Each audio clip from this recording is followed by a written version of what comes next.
Hi everyone, it's Jessica. Welcome back to my channel. Today we're on week 4 of the Starshine Quilt Along. So this week we're making the remaining diamond in the square units. Let me show you where I'm at. Okay, we're back for week 4 of the Starshine Quilt Along. Now this week we're making the remaining portion of diamond in a square units for our block. So last week I did my reds. This week I'm going to be doing my whites. Again, depending on the size you're making, this could be a lot of units. So I like to just kind of relax, take it slow, and chain piece these. So just like we did last week, we're doing exactly the same thing. We're going to sew these units on just as we did before to make the diamond in a square blocks. Trim these. I've had a couple questions about working with crossweave. You know, I really don't find it's hard to work with at all. I don't find it's any different than quilting cotton. It does, I guess, kind of shed or fray just a tiny bit more to me than quilting cotton does, but I don't find that it's difficult to sew with or deal with. If you are having those issues, maybe try starch. I've had a lot of people say to me that they love to starch cross weaves because it makes them feel thicker and it makes them feel to them more like a quilting cotton. Now the cross weave that I'm using is by Moda, and that's the only crossweave brand I've used. Every time I've done crossweave, it's always been Moda. And they have a really high quality fabric. So that could be the issue if you're not using a Moda one, or like a good quilt shop quality crossweave. In the past, when I've worked with, like, say, fabrics from when Joann's was open, Joann Fabrics, those fabrics are not the same quality as like a Moda fabric or a quilt shop fabric.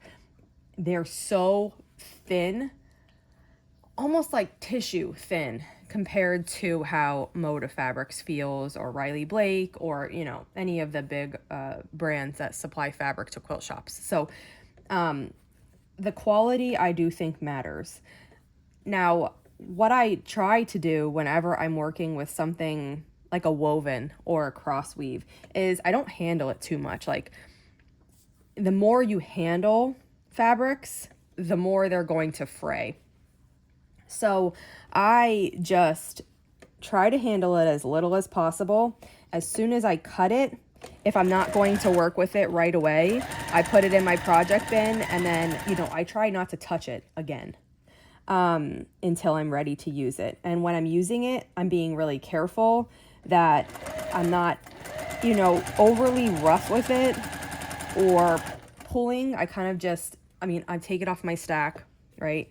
I put it on, and then that's it. Like, I don't touch it a lot. The more you touch it, the more it falls apart. Or, for example, like, say you cut it and you don't have, you don't usually use like a bin or something to put it in, and you stack it on your table, and then, like, oh, it's in your way, you have to move it. You pick up the stack and you move it, and that happens a bunch of times. It's a lot of handling, and I do find that from getting bumped on things or handled a lot, that's when fraying happens. So I don't really have issues with fraying, but I think it's because I handle the fabric as little as possible before it's in my quilt. And I did notice with this green that there is more dropping off like this. There is more flicking off the edges than my whites, which are all regular quilting cottons. So, it does happen, but I'd say handle it as little as possible and try starch if you'd like. I've also been asked if I pre-wash. No, I don't pre-wash my fabrics. I've never had an issue. I know that there are people that have. Again, I wonder if it's an issue with quality, the quality of the fabric. I don't know. And you know what? Maybe down the road I will have an issue and I'll change my tune. But, you know, in the 8 years that I've been quilting, I've never pre-washed. And I do think it is largely preference. So if you like to pre-wash, go ahead and do it. If you don't, then I think that's fine too. Like, I don't think it's a right or a wrong answer. So I'm going to continue chain piecing these. And I will show you what they look like when they're finished.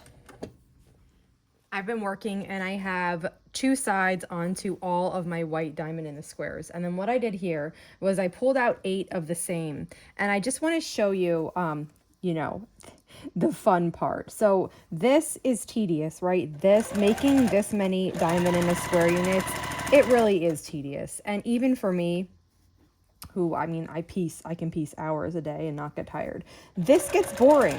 It actually doesn't take that long. If you really look at the clock while you're piecing this, I find it doesn't actually take that long, but it's boring.